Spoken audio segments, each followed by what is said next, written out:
오늘 말씀의 제목이 고라 자손의 교훈입니다. 42편에 바로 옆에 보면 고라 자손의 마스길하고 1번이라고 썼는데 그 1번이라고 마스길의 뜻을 얘기할 때 밑에 칸에 보면 교훈이다 그렇게 기록을 하고 있습니다. 이 교훈이라는 말은 우리가 흔히 쓰는 말이죠. 제일 우리가 익히 들었던 것은 이제 학교를 입학하다 보면은 그 학교마다 교훈이 있어요. 그래서 교실 앞에 보면은 교훈과 급훈이 같이 이렇게 항상 적혀 있죠. 저도 그 먼저 있던 교회에서 여자 고등학교를 인수해서 들어갔을 때에 이제 그 학교가 개편이 되고 그랬을 때 이제 교훈을 뭐라고 할 것인가 그러다가 제가 정한 것이 믿음으로 사는 여성 그렇게 교훈을 정했는데 아직까지도 그 학교가 그렇게 교훈을 지금 지키고 있더라고요.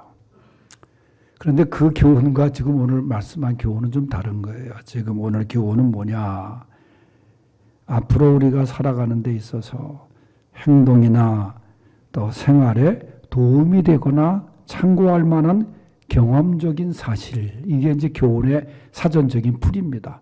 우리가 살아가는 데 있어서 우리가 꼭 참고할 만한 그런 행동, 그런 경험적인 사실, 그게 이제 교훈이라는 거예요.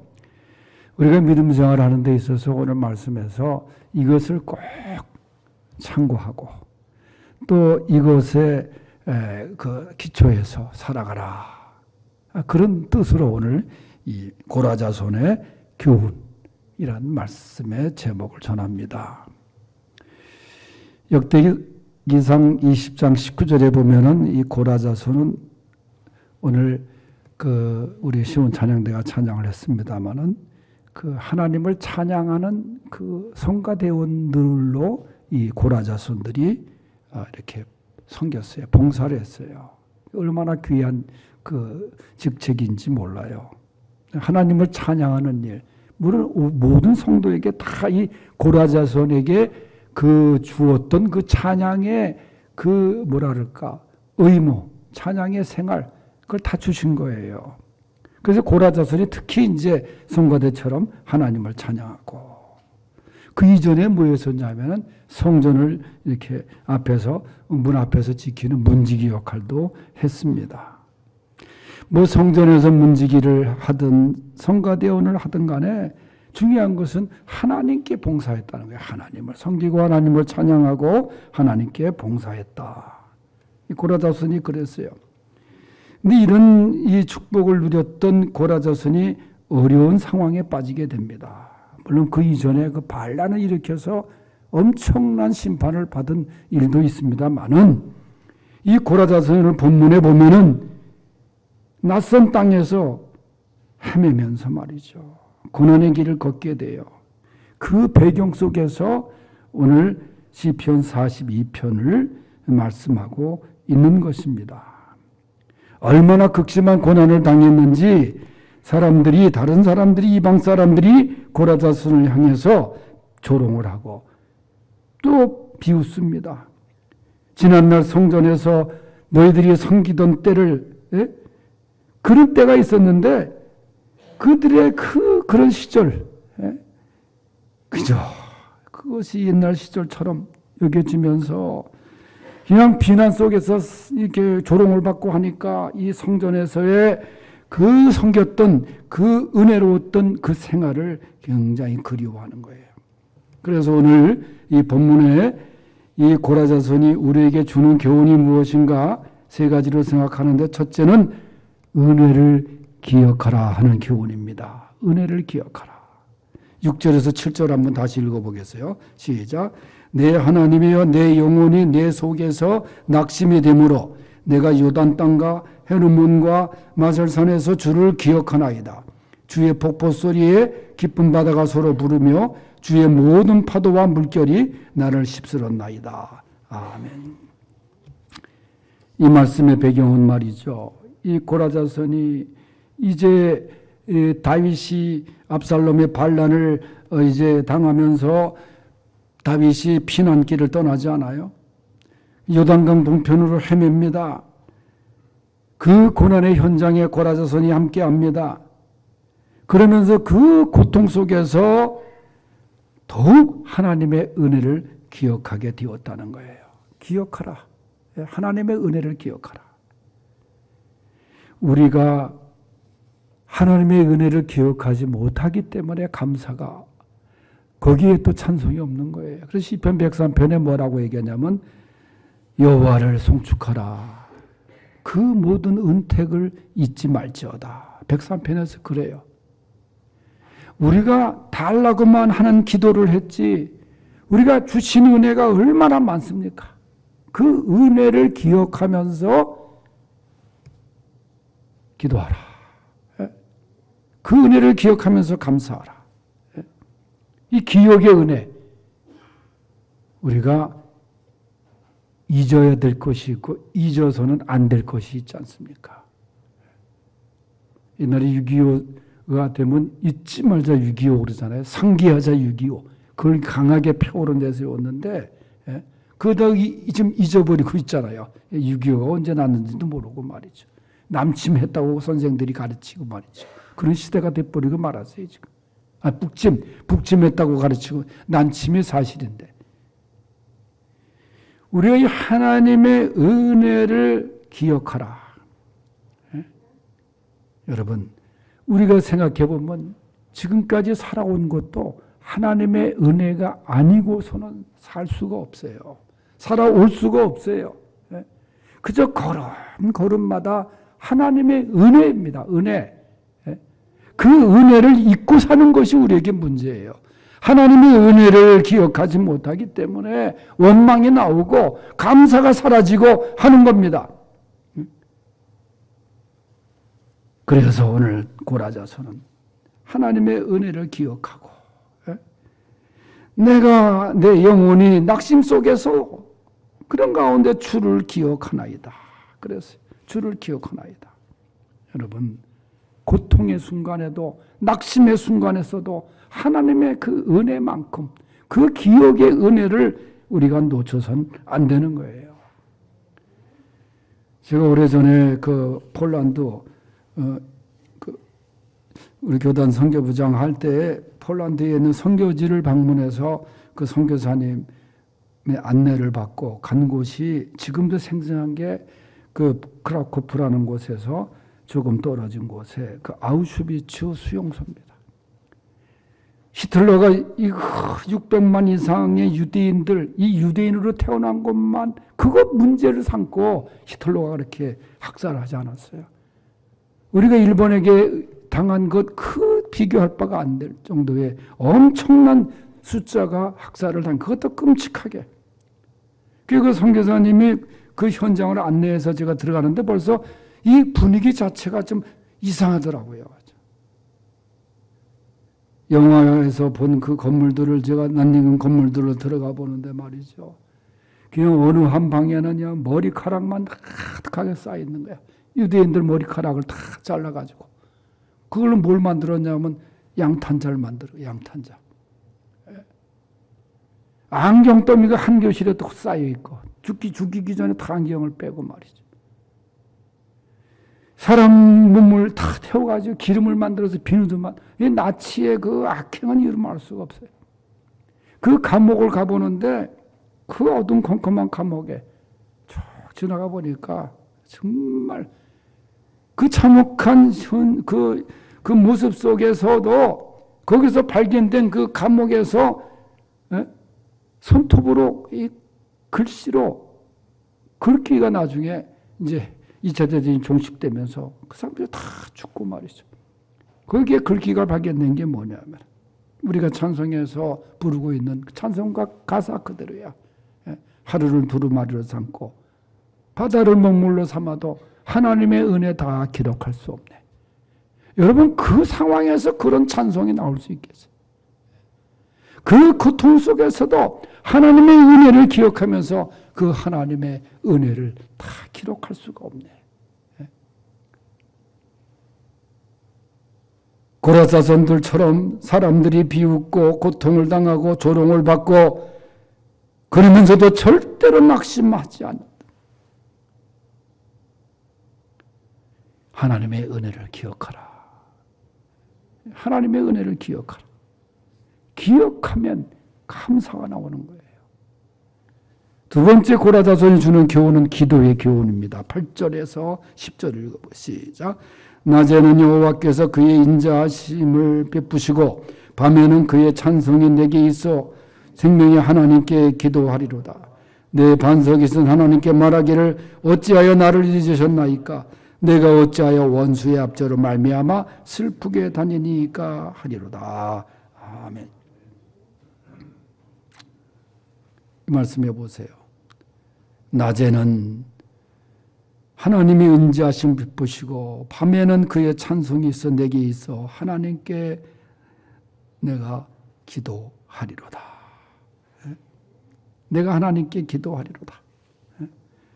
고라사손들이 그 반란으로 초라하게 쫓기는 신세가 된 다윗과 함께 지내면서도 이리저리로 여러분 다윗도 얼마나 그 고난의 길을 걸었습니까? 자기 아들한테 반역을 당하고 신발도 못 신고 쫓겨나지 않았어요. 그런 가운데서도 밤이면 기도하고 찬송했다는 거예요. 기도를 놓치지 않았다는 거예요. 여러분, 기도할 때 하나님은 역사하시는 거예요. 일할 때 우리가 일하는 건 나지만은 기도할 때 일하는 분은 내가 아니라 하나님이라는 거예요. 기도할 때 거기서 역사가 일어나는 거예요. 바울과 실라가 옥중에서 기도할 때 하나님이 분주하게 움직여서 말이죠. 옥토가 무너지고 거기서 구원의 역사가 일어나지 않습니까? 인간적으로는 절망의 밤이었지만은 기도를 통해서 거기서 역사가 일어나지 않았습니까? 실제로 나오는 구체적인 그런 어두움의 물결이 있습니다. 주의 폭포 소리에 깊은 바다가 서로 부르며 주의 모든 파도와 물결이 나를 휩쓸었나이다. 여러분 생각해 보세요. 깊은 바다가 서로가 막 소리를 내고 부르고 그 파도가 물결이 나를 휩쓸었다. 얼마나 고난의 물결, 고난의 파도가 휩쓸었는지. 그런데 여기서 중요한 단어가 있습니다. 그 앞에 뭐라고 붙었느냐? 여기 보니까 말이죠. 폭포 소리 앞에 주의 폭포라 그랬어요. 모든 파도와 물결 앞에 주의 파도 물결이라 했어요. 아무리 폭포가 거세고 물결이 거세고 파도가 거세다고 할지라도 다 주님의 손아귀에 있다는 거예요. 능치 못하심이 없는 주님. 그 주님께 기도하면 우리가 다 승리할 수 있다는 이 귀한 진리의 말씀인 것입니다. 여러분, 기도도 하셨지만은 얼마나 많은 비로 인해서 피해를 입고 이게 정기적으로 당하는 것 같아. 그 다 인재라고 하는 그런 그 원인의 이 결과를 얘기하고 있습니다만은 참 인간의 연약하게 짝이 없는 거 아니에요. 그러나 이 모든 것을 주관하시는 분은 하나님이십니다. 하나님을 인정하고 하나님께 무릎을 꿇는 거예요. 오늘 고라자서는 대적들이 비방하며 그렇습니다. 내 하나님이 어디 있느냐? 이런 상황에서 얼마나 그 말이 가슴 아픈 말입니까? 너희 믿는 하나님이 어디 있느냐? 그런데 네 그렇게 사느냐? 참 그런 일들이 많잖아요. 지금 기독교를 향한 반기독교적인 그 세력들이 얼마나 조직적으로 움직이고 있는지 말이에요. 거기까지 이단까지 판을 치면서 말이죠. 그러나 절대로 낙심하거나 넘어져서는 안 되는 거예요. 약할 때 강하게 하시는 하나님. 지는 것 같지만은 승리하게 하시는 하나님. 아무리 우리가 처해 있는 상황이 힘들고 어려워도 하나님의 때가, 하나님의 손길이 우리를 승리하게 할 줄로 믿습니다. 예수를 믿는 믿음이 온 세상을 이기는 거예요. 고라자손은 이러한 믿음이 있었기에 낙심하지 않았고 그러한 중에도 기도하는 것을 잊지 않았습니다. 기도는 절망을 소망으로 바꾸는 거죠. 눈물을 기쁨으로 바꾸고 역사를 일으키는 거예요. 실패를 성공으로 변화시키는 거예요. 낙심할 만할 때일수록 기도할 수 있기를 바랍니다. 기도를 대신할 능력은 아무것도 없다는 것입니다. 다니엘이 하루에 3번씩 무릎을 꿇고 기도했을 때 하나님의 강한 팔이 역사하셨습니다. 죽음의 위기에서 건져주셨습니다. 사도행전에 베드로가 옥에 갇혔을 때 죽음의 아침을 맞이하기 직전에 당시 교회가 한 일은 기도하였더라. 그거였습니다. 그 기도가 베드로를 구출해냅니다. 초대교회를 다시 일으킵니다. 기도하는 고라자손들이 될 수 있기를 바랍니다. 세 번째 고라자손의 교훈은 찬송의 교훈입니다. 11절을 다 같이 읽어보겠습니다. 시작. 내 영혼아 내가 어찌하여 낙심하며 어찌하여 내 속에서 불안해하는가. 너는 하나님께 소망을 두라. 나는 그가 나타나 도우심으로 말미암아 내 하나님을 여전히 찬송하리로다. 아멘. 고라자손이 기도한 후에 하나님의 도우심이 나타날 것을 믿고 찬송했다 그 말이에요. 예? 찬송의 특권을 놓지 않았습니다. 예? 절망 속에서도 찬송을 통해서 내가 오히려 하나님을 찬송하리로다. 내가 여전히 찬송하리로다. 바울과 실라가 그 캄캄한 감옥 속에서 한밤중에 하나님을 찬송했습니다. 찬송의 권능이 얼마나 크게 역사가 일어났는지 몰라요. 여러분, 하나님은 찬송을 기뻐하시는 분이십니다. 음악성이 없어도 돼요. 옛날에 이 초창기에 찬송가는 곡이 하나도 없었어요. 전부 다 큰 글씨 가사만 썼어요. 내가 알고 있는 우리 후배 의과대학 다니는 지금은 베트남 선교사로 와 있는 그 후배가 있는데 그것도 본성가대에 쓰면서 뒤에 베이스에 섰는데 내가 옆에 그때 대학 때 쳐다보니까 곡조 없는 가사만 있는 찬송가를 보고 서 있는 거야. 그래도 찬송을 얼마나 잘하는지 하나님이 그 찬송도 받으셨어요. 그런 찬송가를 부르고 있었으니까 다 곡이 거의 똑같았어. 다 지금까지 지내온 거 주의 크신 은혜라. 그 곡이야 다. 옛날 할머니들 찬송은 다 한 곡에 다 가사를 붙이면 또 그게 다 맞았어. 그래도 하나님이 그 찬송을 받으셨어요. 찬송을 중심에서 찬송의 권능이 얼마나 크게 역사가 일어나는지 몰라. 여러분 기도하기 힘드세요. 찬송을 부르면 되는 거예요. 찬송을 부르면 놀라운 일이 생깁니다. 찬송의 권능을 경험할 수 있기를 바랍니다. 그래서 이 찬송 생활, 여전히 내가 하나님을 찬송하려다. 이 고라자손의 고백 아니에요? 내가 고난 속에서도 이 찬송의 생활은 놓치지 않으리라. 끊지 않으리라. 찬송하세요. 찬송하시면 놀라운 일이 일어납니다. 놀라운 역사가 일어납니다. 더군다나 고난 속에서의 찬송. 그 찬송을 하나님이 얼마나 귀하게 받아요. 죽음의 순간에도 찬송했던 사람들의 찬송. 하나님이 얼마나 눈물겹게 받으시겠어요. 고라자손은 찬송을 통해서 결국 다윗과 함께 승리의 기쁨을 누릴 수 있었습니다. 우리에게 주는 교훈이 뭐냐? 힘들고 어렵고 낙심할 때 믿음으로 찬송을 올려라. 그럴 때일수록 찬송을 끊어지지 않게 해라. 예?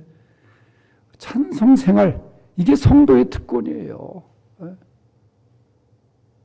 제가 여러 번 얘기했지만 노래방 가서 돈 내고 부르지 말고, 이 찬송은 돈도 안 내고 부르는 거 아니야. 예?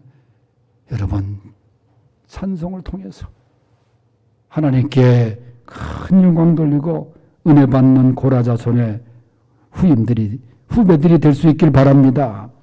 히브리서 13장 15절에 말씀드립니다. 이러므로 우리가 예수로 말미암아 항상 찬송의 제사를 하나님께 드리자. 이는 그 이름을 증거하는 입술의 열매니라. 기도하겠습니다. 하나님 아버지, 오늘 고라자손을 통해서 우리에게 주신 귀한 교훈을 감사합니다. 하나님 은혜를 기억하며 기도하고 찬송하는 고라자손의 자손들이 되게 하여 주시옵소서. 예수님의 이름으로 기도하옵나이다. 아멘.